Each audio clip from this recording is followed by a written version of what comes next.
২০২৫-২৬ অর্থ বছরের জন্য ৭,৯০,০০০ কোটি টাকার প্রস্তাবিত বাজেটে রাজস্ব আদায়ের লক্ষ্যমাত্রা ধরা হয়েছে 4,৯৯,০০০ কোটি টাকা। এই লক্ষ্যমাত্রা পূরণ ও দেশীয় শিল্প সুরক্ষার অংশ হিসেবে বেশ কিছু পণ্যের উপর নতুন করে কর, শুল্ক ও ভ্যাট আরোপের প্রস্তাব এসেছে। আবার কিছু পণ্যে শুল্ক ও ভ্যাট হ্রাসের কথাও বলা হয়েছে। কিন্তু এই বাজেট ভোক্তার জন্য কতটা সুখকর আর কতটাই বা দুশ্চিন্তার, বিস্তারিত আরিফ হাসানের প্রতিবেদনে।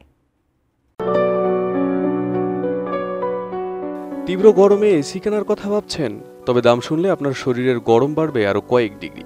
কারণ বাজেটে এসি ও ফ্রিজে ভ্যাট দ্বিগুণ করার পরিকল্পনা 7.5% থেকে বাড়িয়ে সরাসরি 15% করার প্রস্তাব করা হয়েছে। যারা গরম থেকে বাঁচতে এসি কেনার জন্য টাকা জমাচ্ছেন, তাদের জন্য বাজেট যেন হঠাৎ সূর্য ডেকে বলছে, তোমার সামর্থ্য কতটুকু দেখা যাক। ভাবছেন বাসা বানাবেন? রডের দাম শুনে ইট দিয়ে মাথায় মারবেন না যেন।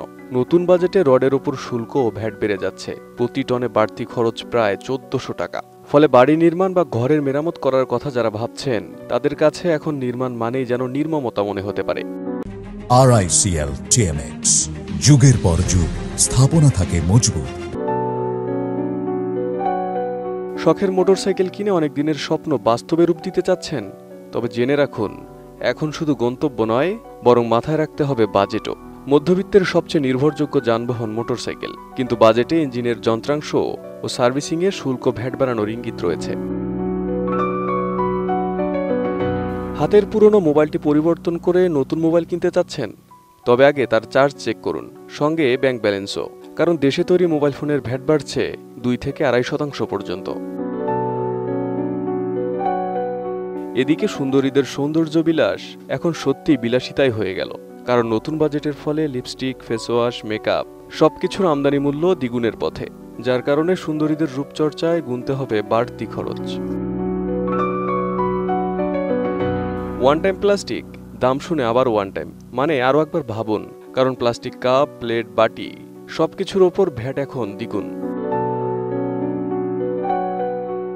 বাজেটে বাদ পড়ছে না পুরুষদের কাছে স্বস্তির বস্তু গামছা ও লুঙ্গি।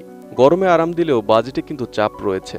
কারণ দেশি সুতোয় তৈরি গামছা, লুঙ্গি মধ্যবিত্তের আরামদায়ক সঙ্গী হলেও ভ্যাট বাড়ায় সেগুলোর দামেও হাওয়া লাগতে চলেছে। তবে এতক্ষণ অস্বস্তির খবর শুনলেও কিছুটা স্বস্তির খবরও রয়েছে। খরচ কমছে অনেক পণ্যে, যেমন ব্যাংকে টাকা রাখার খরচ কমছে। 1 লাখের পরিবর্তে 3 লাখ পর্যন্ত ব্যাংক স্থিতিতে আবগারি শুল্ক থাকছে না।